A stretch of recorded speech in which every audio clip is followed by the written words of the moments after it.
Maligayang pagdating sa Mystic EA Channel.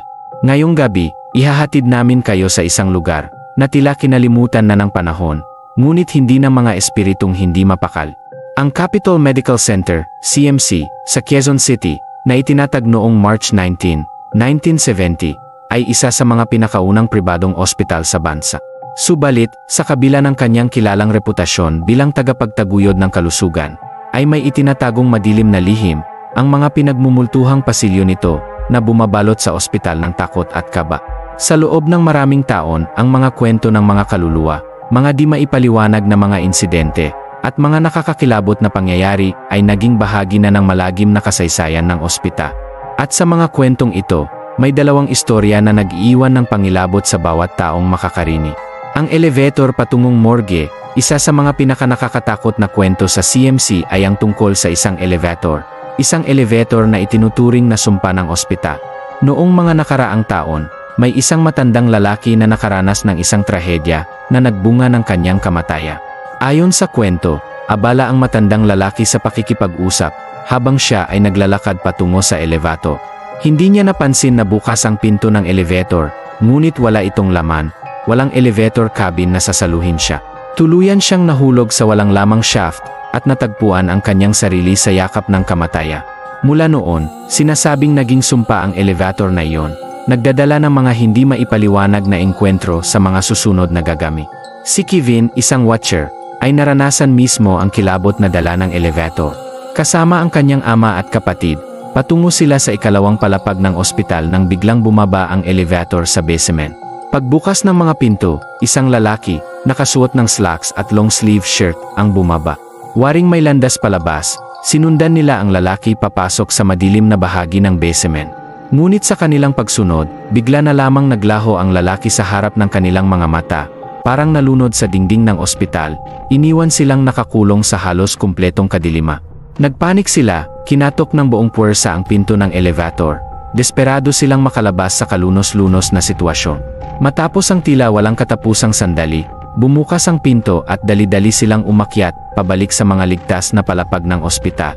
Nang hihilakbot, ikinuwento nila ang kanilang karanasan sa isang nurse na may mga mata ng takot. Ang sagot nito ay nagbigay ng karagdagang kilabot sa kanila. Ang basement na kanilang pinasok ay dating isang morgue. Hanggang ngayon, ang nasabing elevator ay ipinagbabawal na gamitin, na binabalot ng mga bulong at takot ng mga empleyado. Ang sumpa ng isang kwarto sa third floor, ngunit kung ang kwento ng elevator ay hindi sapat para magbigay ng takot, ang kwento ng isang kwarto ay tiyak na magpapakaba sa iyo. Ang silid na ito ay tila naging simbolo ng kamatayan sa loob ng ospital.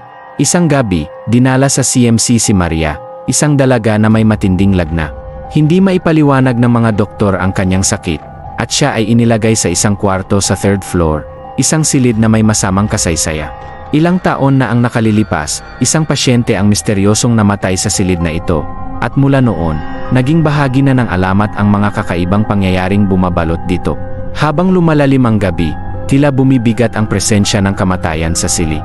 Habang bumibigat ang kalagayan ni Maria, nagsimula siyang magsalita ng mga bagay na hindi kapanipaniwala. Isang madilim na figura ang lumilitaw sa paanan ng kanyang kama. Isang matangkad na lalaki na walang buhay ang mga mata, nakasuot ng sirasirang hospital gown, ang kanyang inilalarawan. Noong una, hindi pinapansin ng mga nurse ang kanyang mga sinasabi, ngunit nang lalong nagiging malinaw at detalyado ang kanyang paglalarawan, nagsimula silang mabahala. At eksaktong alas 3:07 ng madaling araw, ang mga sigaw ni Maria ay biglang tumigil. Ang mga monitor sa kanyang silid ay tumigil sa pagtibok, at nang pumasok ang medical team, natagpuan nila ang katawan ni Maria sa isang hindi natural na posisyon. Ang mga mata niya ay nakadilat sa matinding takot. Ang buong silid ay binalot ng nakapangingilabot na lamig, at ang mabahong amoy ng pagkabulok ay bumalot sa hangin, parang binalot mismo ng kamatayan ang lugar na iyon. Ang biglaang pagkamatay ni Maria ay hindi maipaliwanag ng mga doktor, at tahimik na isinara ang kaso, inilagay sa file bilang isa pang di malutas na misteryo ng ospital. Subalit ang madilim na sumpa ng isang kwarto sa third floor ay hindi natapos doon. Sa mga sumunod na taon, ang sinumang napasok sa silid na iyon ay nagulat ng mga kakaibang pangyayari. Isang mabigat na presensya, bigla ang malamig na simoy ng hangin, at ang pakiramdam na may nakamasid sa kanila. May mga nagsasabing nakita nila mismo ang figurang inilalarawan ni Maria, ang walang buhay na lalaki na nakatayo sa isang sulok. Tahimik na nagmamasid, may masamang intensyon. Dahil sa takot na dulot ng mga pangyayari, sinilyuhan ng ospital ang kwarto. Subalit ang mga kwento ay hindi namatay. Hanggang ngayon, ang mga nangangahas na dumaan sa silid na iyon ay nagkwekwento ng malalayong mga sigaw na naririnig sa gabi at mga aninong biglang naglalaho sa kanilang paningin. Ano nga ba ang tunay na nasa likod ng mga nakakakilabot na kwentong ito? Ang Capitol Medical Center ba ay isa lamang ospital? O may mas malalim pang misteryo ang nagtatago sa ilalim ng kanyang mga pader? Maaring hindi na malaman ang buong katotohanan, ngunit isang bagay ang sigurado, ang ospital na ito ay higit pa sa isang lugar ng kagalingan. Ito ay isang mundo kung saan nagtatagpo ang nakaraan at kasalukuyan, kung saan ang mga buhay ay lumalakad kasabay ng mga patay, at kung saan ang linya sa pagitan ng realidad at bangungot ay nabubura sa isang nakakatakot at di makatakasang katotohanan. Manatiling nakatutok sa Mystic EA Channel para sa mas nakakatakot pang mga kwento ng kababalagha.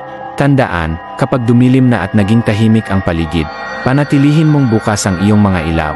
Hindi mo alam kung ano ang nagtatago sa gilid ng iyong paningin. Baka ikaw na ang susunod na makaramdam ng presensya ng mga ligaw na kaluluwa.